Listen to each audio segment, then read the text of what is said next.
అందరికీ నమస్కారం అండి. నా పేరు సుజాత. నా ఛానల్ పేరు పార్వతీ ఛానల్. ఈరోజు శ్రీమద్ భగవద్గీత 6వ అధ్యాయం ఆత్మ సంయమ యోగం తాత్పర్యము మాత్రమే. శ్రీ భగవానుడు కర్మ ఫలాపేక్ష లేకుండా కర్తవ్యాలను ఆచరించేవాడు నిజమైన సన్యాసి, యోగి అవుతాడు. అంతేకాని అగ్నిహోత్రాది కర్మలు మానేసినంత మాత్రాన కాడు. పాండునందన, సన్యాసము కర్మము ఒకటే అని తెలుసుకో. ఎందువల్లంటే సంకల్పాలను వదిలిపెట్టని వాడెవ్వడు యోగి కాలేడు. ధ్యాన యోగాన్ని సాధించదలిచిన మునికి నిష్కామ కర్మయోగమే మార్గం. యోగసిద్ధి పొందిన వాడికి కర్మత్యాగమే సాధనం. ఇంద్రియ విషయాల మీద కానీ కర్మల మీద కానీ ఆసక్తి లేకుండా సంకల్పాలన్నీ విడిచిపెట్టిన వాడిని యోగారూఢుడంటారు. తన మనస్సే తనకు బంధువు, శత్రువు కూడా. కనుక మానవుడు తనను తానే ఉద్ధరించుకోవాలి. తన ఆత్మను అధోగతి పాలు చేసుకోకూడదు. మనసును స్వాధీనపరుచుకున్న వాడికి తన మనస్సే బంధువు. మనసును జయించిన వాడికి మనసే ప్రబల శత్రువులాగా ప్రవర్తిస్తుంది. ఆత్మను జయించిన ప్రశాంత చిత్తుడు పరమాత్మ సాక్షాత్కారం నిరంతరం పొందుతూ శీతోష్ణాలు, సుఖదుఖాలు,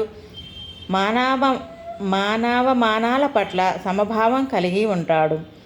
శాస్త్రజ్ఞానం వల్ల, అనుభవ జ్ఞానం వల్ల సంతృప్తి చెందినవాడు నిర్వికారుడు. ఇంద్రియాలను జయించినవాడు మట్టిని, రాతిని, బంగారాన్ని సమదృష్టితో చూసేవాడు యోగి అని చెప్పబడతాడు. శ్రేయోభిలాషి, స్నేహితుడు, శత్రువు, ఉదాసీనుడు, మధ్యస్థుడు, విరోధి, బంధువు, సాధువు, దురాచారి వీళ్ళందరి పట్ల సమబుద్ధి కలిగినవాడే సర్వోత్తముడు. యోగి ఏకాంత స్థలంలో ఒంటరిగా ఉండి ఆశలను వదిలి ఇంద్రియాలను, మనసును వశపరుచుకొని ఏమీ పరిగ్రహించకుండా చిత్తాన్ని ఆత్మ మీదే నిరంతరం నిలపాలి. ఎక్కువ ఎత్తు పల్లము కాని పరిశుద్ధమైన ప్రదేశంలో దర్బలు పరచి దాని మీద చర్మము, ఆపైన వస్త్రము వేసి తన స్థిరమైన ఆసనాన్ని ఏర్పరచుకోవాలి.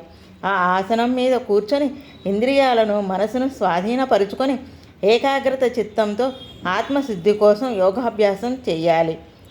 శరీరము, శిరస్సు, కంఠము కదలకుండా సమంగా స్థిరంగా ఉంచి దిక్కులు చూడకుండా ముక్కు చివర దృష్టిని నిలిపి ప్రశాంత చిత్తంతో భయము విడిచిపెట్టి బ్రహ్మచర్య వ్రతం అవలంబించి మనోనిగ్రహం కలిగి బుద్ధిని నా మీదే లగ్నం చేసి నన్నే పతిగా గతిగా భావించి ధ్యానం చేయాలి.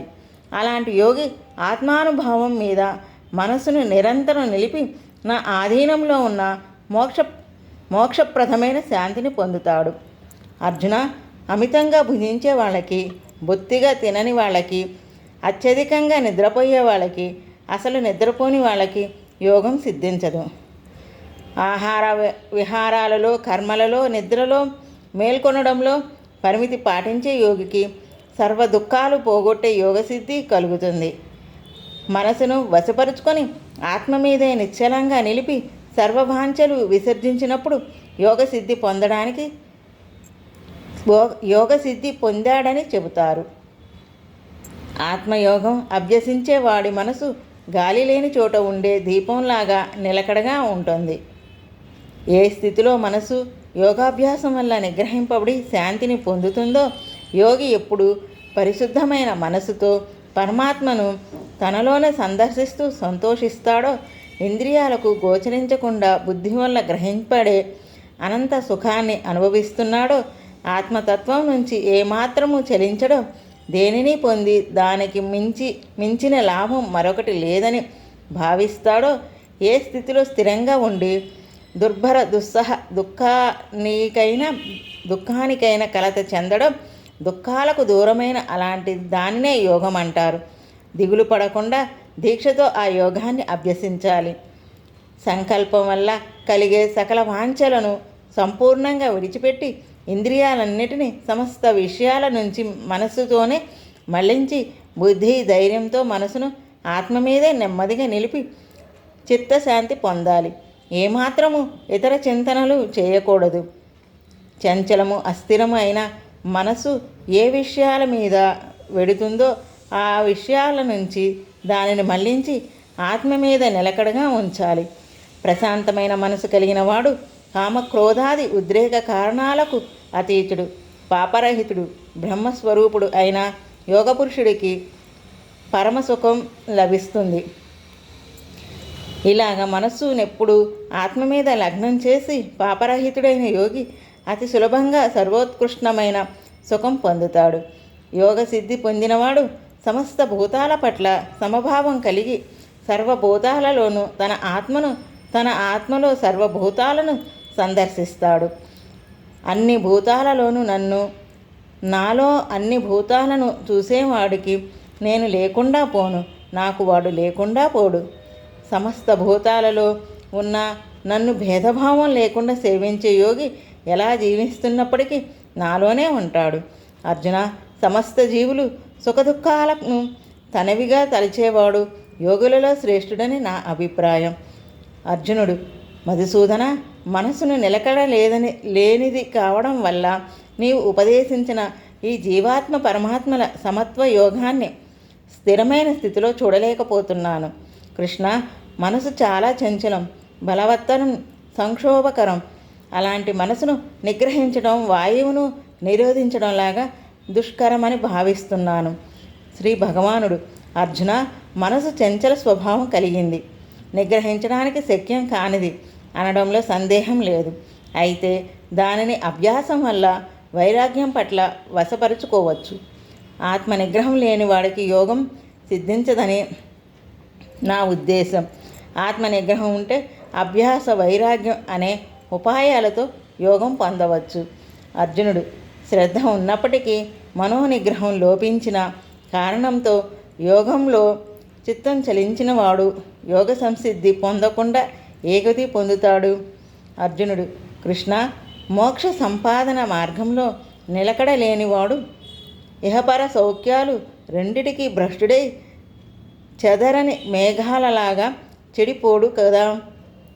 కృష్ణ, ఈ నా సందేహాన్ని సంపూర్ణంగా నివారించడానికి నీవే సమర్థుడువు. ఈ సంశయాన్ని తీర్చడానికి నిన్ను మించినవాడు మరొకడెవడూ లేడు. శ్రీ భగవానుడు, అర్జున, యోగభ్రష్టుడికి ఈ లోకంలో కానీ పరలోకంలో కానీ ఎలాంటి హాని కలుగదు. నాయన, మంచి పనులు చేసిన మానవుడెవ్వడు దుర్గతి పొందడు.